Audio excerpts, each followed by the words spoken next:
Hola, ¿qué tal mis queridos amigos? En esta mañana un pequeño ejercicio, poder conocer un poco más de la ciudad después de un largo tiempo.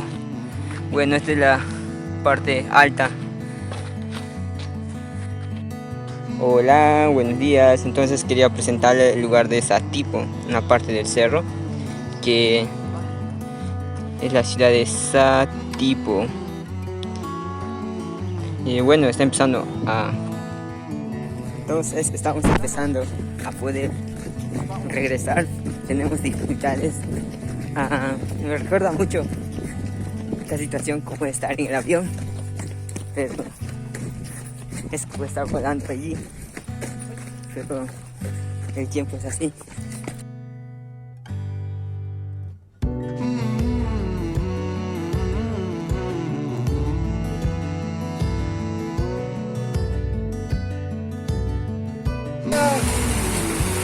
¡Guau! Nos agarró la lluvia.